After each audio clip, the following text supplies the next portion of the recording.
মেয়ে মানেই কৌতূহল আর মেয়ে মানেই তার খুঁটিয়ে দেখার স্বভাবটা যাবে না। তো আমারও মনে হয় কম যায়নি, যে কারণে সামনে এইরকম একটা মেয়েকে বসে থাকতে দেখে, বা সরি, বউকে বসে থাকতে দেখে আমারও মনে কিন্তু সন্দেহ জেগেছিল, যে কারণে শিওর হওয়া সত্ত্বেও আমি তার হাতের OnePlus ফোনটা দেখে আরও বেশি শিওর হয়ে গেলাম যে এ কে হতে পারে।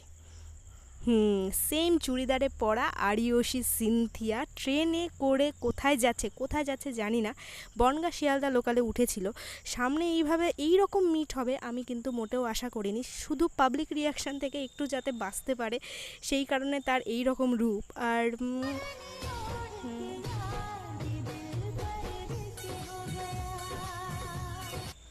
আবারও পরের দিন ইনস্টাগ্রামে এই সেম চুড়িদারে পরা কিন্তু রিলসটা সে আপলোড করে। তো হ্যাঁ, এ আরিয়সী সিনটা আমি ভালোভাবেই বুঝতে পেরেছিলাম, কিন্তু তোমাদের বোঝানো তো একটু টাফ, তাই একটু জুম করেছিলাম। তো জুম করে কিন্তু যারা চেনো ভালো করে বুঝতেই পারছো, হ্যাঁ এটাই কিন্তু আরিয়সী সিনথিয়া, মুখের সাইড থেকে দেখাই যাচ্ছে। আর ওর কাছে সব সময় দুটো ফোনই থাকে। আর পাশে যে সানগ্লাস পরা লোকটা, সেই লোকটাকে কিন্তু আরিয়সীর সাথে অনেক রিলস ফটোতে দেখা গেছে। তো ওকে দেখেও আমি শিওর হয়ে গেছিলাম যে হ্যাঁ এটা শিওর আরিয়সী। আর আমি একটু দূরে বসেছিলাম, যে কারণে ফটো তোলাটাও একটা টাফ ছিল।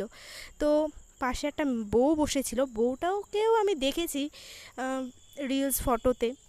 তো এইভাবে ট্রেনে পাবলিক রিয়াকশান থেকে রেহাই পাওয়ার জন্য যাবে এই মাথা পিছিয়ে আমরা কিন্তু মোটেও ভাবতে পারিনি। অবশ্য আমি নেমেছিলাম, নামার ক্লিপটা দেওয়া হয়নি, নেমে আমি জানলা থেকে হাই করেছিলাম, তখন সামনাসামনি আমি দেখতে পেরেছিলাম পুরোপুরি যে হ্যাঁ এটা আরিয়সী সিনথিয়া আমাকেও হাই করেছিল।